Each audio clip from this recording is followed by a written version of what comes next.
అశ్వ సంవత్సరంలో కైలాస యాత్ర Shri Gayatri tours and travels 8977349696. గురుగారు ఇప్పుడు వచ్చే పండుగలలో అందరికీ చాలా చాలా ఇష్టమైన పండుగ మన తెలుగు నూతన సంవత్సరంగా చెప్పుకునే పండుగ ఉగాది.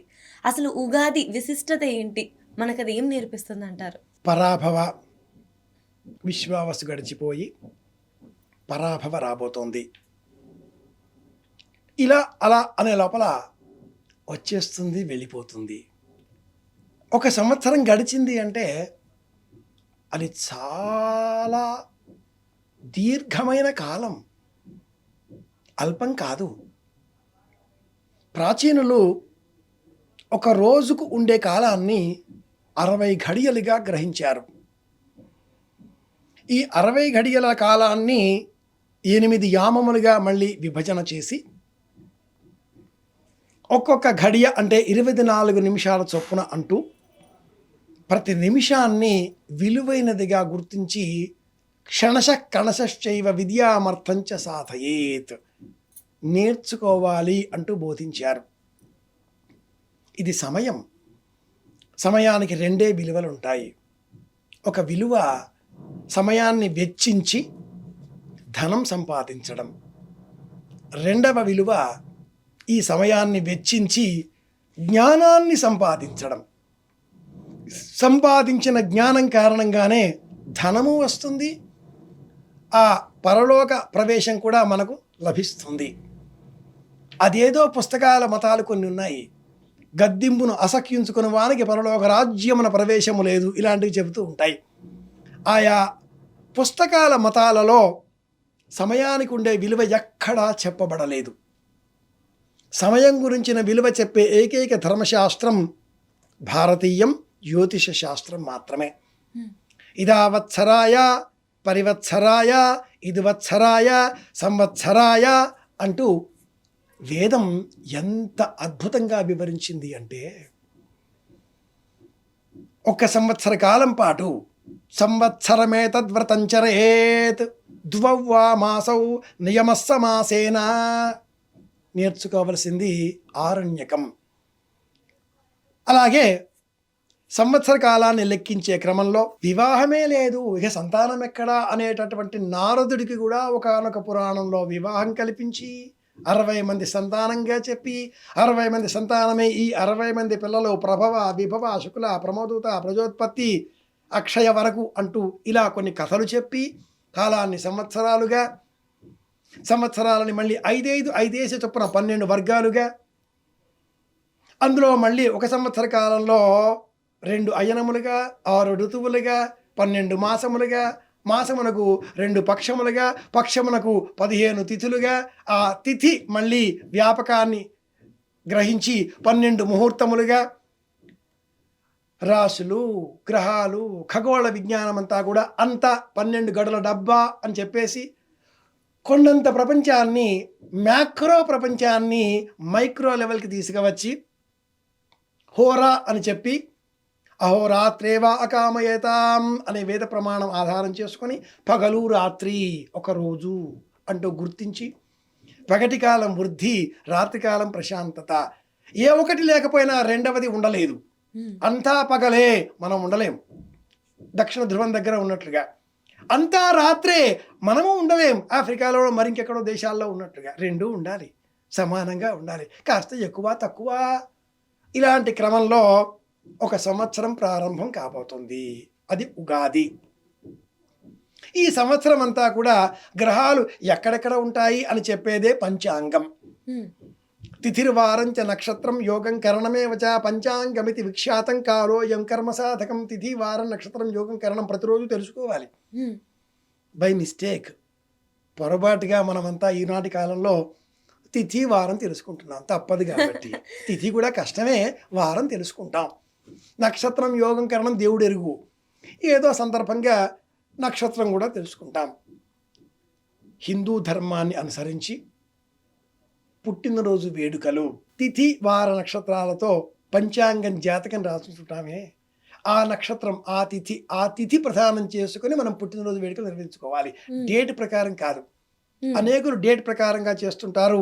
కనీసం ఈ సంవత్సరం ఉగాది రోజైనా ఒక ఖచ్చితమైన నిర్ణయం తీసుకొని దేశీయమైన విలువలతో మన ఇంట్లో మనం నిర్వహించుకునే పుట్టినరోజులు తిథిని అనుసరించి ఏ మాసంలో పుట్టాడో, ఏ తిథి నాడు జన్మించారో తెలుసుకుని ఆ ప్రకారంగా పుట్టినరోజు వేడుకను ఆయుష్యకరంగా పాటించే ప్రయత్నం చేద్దాం. దీపాలు ఆర్పే జాతి కాదు మనది, దీపాలు వెలిగించే జాతి. ఉగాది నాడు పాటించే విధులలో ఉగాది అనగానే సూర్యోదయం కంటే పూర్వమే లేచి శరీరం అంతా కూడా తైలమును అలదుకొని నెత్తికి నూనె రాచి ఆ తల్లి ఆశీర్వదిస్తుంది. అత్త దండనతో, తల్లి దండనతో, మామ దండనతో, ఇలా అన్ని దండనలతో నీవు ఆనందంగా ఉండాలి, ఓ పెద్ద చాంతాడంతో వస్తుంది పోవే అని విసుకుంటూ ఉంటారు పిల్లలు. విందాం, తెలుసుకుందాం. నువ్వుల నూనె శరీరం అంతా కూడా రాచుకుంటే ఈ మూసుకున్నటువంటి ఆ చర్మరంధ్రాలని, శ్వేతరంధ్రాలని కూడా తెరుచుకుంటాయి.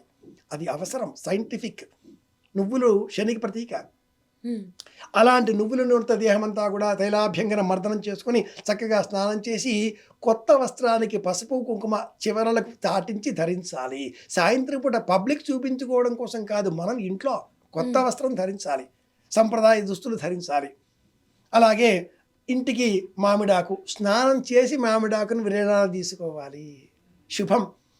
కొత్త బెల్లం, వేపాకు చిగురు, బెల్లంతో పాటుగా చిగురుతో పాటుగా మామిడి ముక్కలు, చింతపండు రసము అన్నీ కలుపుకొని మనం ఉగాది పచ్చడి, షడ్రుచులు అని చేసుకుంటూ ఉంటాం. ఈరోజు పూజించే దైవం బ్రహ్మం, బ్రహ్మదేవుడు, పరబ్రహ్మం.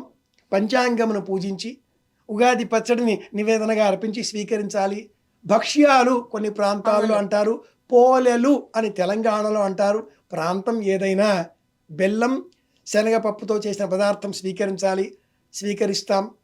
తీసుకునే ఈ రుచులు ఏ 5 అయితే ఉన్నాయో, తీపి, పులుపు, కారం, చేదు, వగరు అనే 5ంటికి కూడా ప్రతీకాత్మకంగా మామిడి చిగురు ఎంత ముఖ్యమో వేప చిగురు అంతే ముఖ్యం. మావి చిగురు తినగానే కోకిల కూసేనా, కోకిల గొంతు వినగానే మావి చిగురు తొడిగేనా అంటూ దేవులపల్లి కృష్ణశాస్త్రి గారు ఒక సినిమా పాట కూడా వ్రాసి ఉన్నారు. ఉగాది నాడు చేయవలసింది, నా రాశి ఏమిటి, ధనురాశి, ఆదాయం ఎంత, వ్యయం ఎంత అని కాకుండా నాకు 14 ఆదాయం, 11 వ్యయం, 3 మిగులు అహం పెంచుతుంది, ఇలా ఆలోచించకుండా నా జాతకాన్ని అనుసరించి ఈ సంవత్సరం ఎలా ఉండబోతోంది, ఏ నెలలలో నేను ఏ విధమైన జ్ఞానం కలిగి ప్రవర్తించాలి. పంచాంగం అంటే సంవత్సరం ప్రణాళిక, ఇయర్ ప్లాన్, యాన్యువల్ ప్లాన్. ఈరోజే ప్లాన్ వేసుకొని ప్లానింగ్ ఇంప్లిమెంట్ చేయాలి. ఎకనామిక్స్, ఆర్థిక శాస్త్రంలో ప్లానింగ్, ప్లాన్ అంటారు, 2 పదాలు వేరే వేరే. శ్రీ కళ్యాణ గుణావహం రిపుహరం దుస్వప్న దోషావహం గంగా స్నాన విశేష పుణ్య ఫలదం గోదాన తుల్యంద్రనాం, ఇలాంటి శ్లోకాలన్నీ కూడా పంచాంగంలో ముందుగా చెబుతారు. తిథేశ్చ శ్రియమాప్నోతి వారాదాయుష్యవర్ధనం. ఈ శరీరానికి వజ్ర సమానమైనటువంటి బలాన్ని, కాఠిన్యాన్ని అందించేటటువంటి శక్తి బూస్టర్ లాగా, టీకా మందులాగా ఉగాది పచ్చడికి ఉంది కనుక ఉగాది నాడు ఉగాది పచ్చడి స్వీకరించాలి. ఈ ఉగాది పచ్చడిని 6 నుంచి 9 ఈ మధ్యలోనే తీసుకోవాలి. మధ్యాహ్నం 1 గంటకో 2 అలా ఒక చుక్క అరచేతిలో వేసుకొని అలా కాదు. మన శరీర ప్రమాణాన్ని అనుసరించి ఈ పుడిసిడిలో ఎంత ముగురుతుందో అంత బొటన వేలులోనికి చూపుడు వేలుతో బంధించి ఇందులో ఉన్నది తీసుకోవాలి. ఇంటి ఆచారాన్ని అనుసరించి కొంతమంది కొత్త కుండలో సిద్ధం చేస్తారు, గ్లాసుతో ఇస్తారు అనుకుంటూ కాకుండా ఇష్టంగా తాగాలి. తీపి రుచి నాలికకి తాకితే శుభాలు, చేదు తాకితే అశుభాలు, వగరు తాకితే బాధ అనేటటువంటి ఫలితాంశాలు కూడా ఈ యూట్యూబ్లో చెప్పే పండుగ చెప్తూ ఉంటారమ్మాయి. అలా కాదు, నాలిక ఒక్కటే, కానీ ఒక్కటి అయిన ఈ నాలుక రుచులను సమానంగా గ్రహించదు. నాలిక చివర కారం, నాలిక మధ్యలో కారం రుచి తెలియదు. అదేదో సినిమా రజనీకాంత్ గారు నటించారు శివాజీ అనే సినిమాలో, ఆయన అలా పరా అని చెప్పేసి పచ్చిమిరపకాయలు కొరికేస్తూ ఉంటాడు. నాలిక చివరికి కారం తాకితేనే కారం, నాలిక మధ్యలో కాదు. నాలిక చివర కారం, నాలిక మధ్యలో పులుపు, నాలిక లోపలి భాగంలో తీపి, నాలుక ఈ చివర ఆ చివర చేదు, నాలిక దిగువన వగరు. నాలిక ఇలా 5 స్థానాలలో రుచిని గ్రహిస్తుంది. నాలుక మనం తెలిసి తెలియక ఈ నోరు, ఈ నాలుక 2 తప్పులు చేస్తూ ఉంటుంది సంవత్సర కాలం అంతా. ఏంటి ఆ 2 తప్పులు అంటే, ఒకటవ తప్పు దొరికిందల్లా వేసేయడం, రోగాలు తెచ్చుకోవడం. రెండవ తప్పు వచ్చిందల్లా మాట్లాడేసేయడం, శత్రువులను పెంచుకోవడం. ఎందుకు అవసరమా? తక్కువ మాట్లాడితే, వినడం పెంచుకుంటే. అవును. ఉగాది నాడు చేయవలసింది, గత సంవత్సరం మనం చేసిన పనులలో మంచివి ఏవో అవి మాత్రం గుర్తుపెట్టుకొని, ఉమ్, బాధాకరమైన జ్ఞాపకాలని వదిలివేసి, కొత్త నిర్ణయాలు తీసుకొని వాటికి స్టిక్ ఆన్ అయి ఉండడం. ఉమ్, ఎస్. పిన్అప్ అంటారు ఇంగ్లీష్లో. అవును ఇది గురుగారు. కొంచెం వ్యతిరేక అర్థంలో వాడుతూ ఉంటారు. మనం నమ్మిన సిద్ధాంతానికి పిన్అప్ అయిపోయి ఉండాలి. ఉమ్, ఒక మాట అనుకున్నాం, ఈ సంవత్సరం నేను మద్య మాంసాదులను స్వీకరించను. స్టిక్ ఆన్ అయి ఉండాలి. yes. ఉగాది కొత్త నిర్ణయాలు తీసుకోవడానికి అవకాశాన్ని ఇచ్చే తెలుగువారి సంవత్సరం పండుగ ప్రారంభం ఉమ్, కనుక ఈ రోజుతో ఇంటి ఆచారాన్ని అనుసరించి నవరాత్రి వ్రతం చేసేవాళ్ళు కలశ స్థాపన చేస్తారు. అలాగే ఇతర సందర్భాలను పురస్కరించుకొని అనేకమైన పనులు చేస్తారు. కానీ శాస్త్రం ప్రకారం ఉగాది నాడు చేయవలసిన పని వేపాకుని, ఉమ్, వేప పువ్వుని అందించే ఆ వేప మొక్కను పూజించాలి. వేప మొక్కని నాటాలి. ఉమ్, ఖచ్చితంగా. ధర్మశాస్త్రాన్ని అనుసరించి ఏ ఇంటికి ఆగ్నేయ దిగ్భాగంలో వేప చెట్టు ఉంటుందో ఆ ఇంట్లో ఉండేటటువంటి వారికి పదవి లభిస్తుంది. రాజకీయంగా పదవులు కావాలి, ఇంటికి ఆగ్నేయ దిగ్భాగంలో వేప చెట్టు పెంచండి. ఉమ్, చైనీస్ వాస్తు ఫెంగ్షూయి కూడా ఆగ్నేయం వైపున ఇలా మనీ ప్లాంట్ పెంచండి. అది మనీ ప్లాంట్ ఆగ్నేయం దిగ్భాగాన అని చెబుతారే. ఉగాది నాడు మనం చేసే పని ఆగ్నేయ దిగ్భాగంలో వేప మొక్కను నాటి పెంచే ప్రయత్నం చేయడం. ఉమ్, వేప చెట్టు పార్వతీదేవికి ప్రతీక.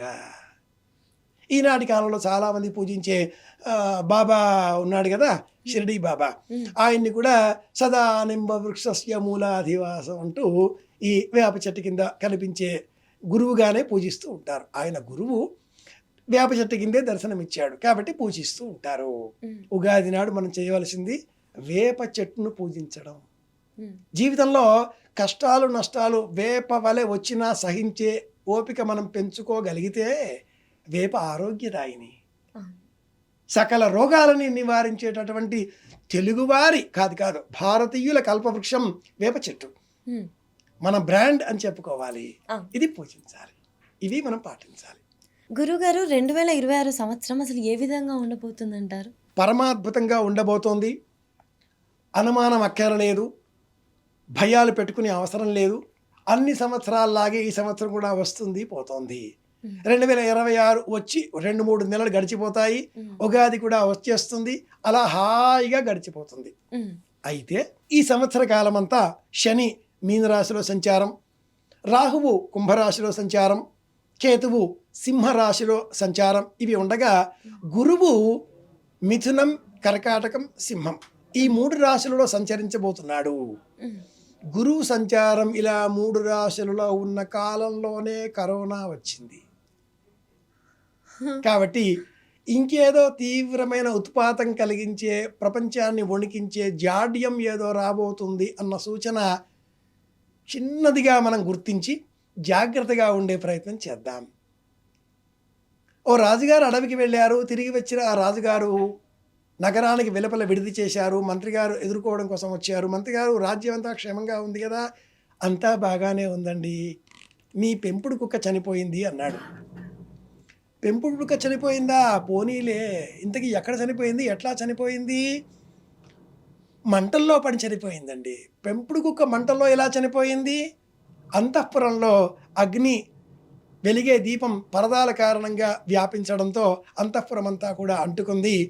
అంతఃపురంలో ఆ కుక్క చనిపోయింది. అంతఃపురంలో మహారాణి ఉంటారుగా, అంతఃపురం అంతా మంటలు అంటుకున్నాయి కాబట్టి మహారాణి గారు కూడా లేరు, మహారాజా.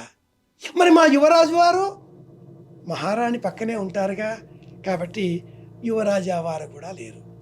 చావు కబురు చల్లగా చెప్పడం అంటే ఇలాగే. మరి గురువు గారు మిథునం, కర్కాటకం, సింహం ఇలా 3 రాశులలో సంచారం చేయబోతున్న నేపథ్యంలో జూన్ వరకు ఒక ప్రమాణం, అక్టోబర్ 31 వరకు ఒక ప్రమాణం, అనంతరం 27 ఉగాది వరకు ఒక ప్రమాణం.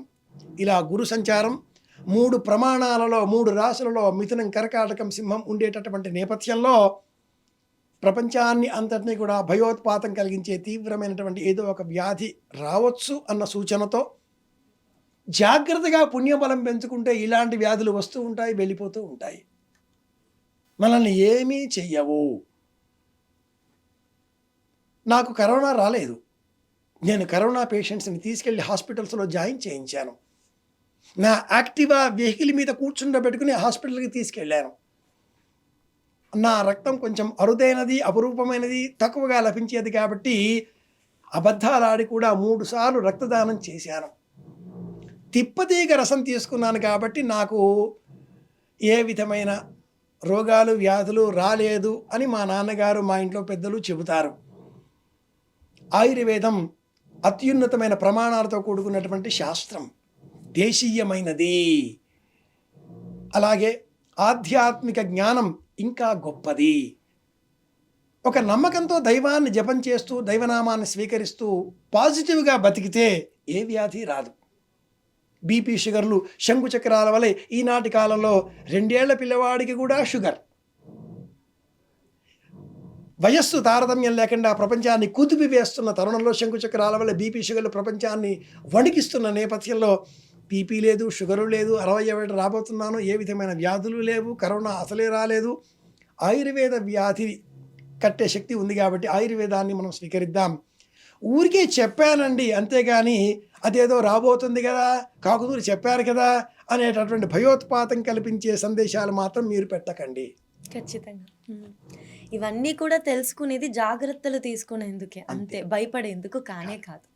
గురుగారు చాలా బాగా చెప్పారు. అందరూ కూడా మీరు చెప్పిన విధంగా ఉగాదిని హ్యాపీగా వాళ్ళ కుటుంబ సభ్యులతో చక్కగా జరుపుకోవాలని మనస్ఫూర్తిగా కోరుకుంటున్నాను.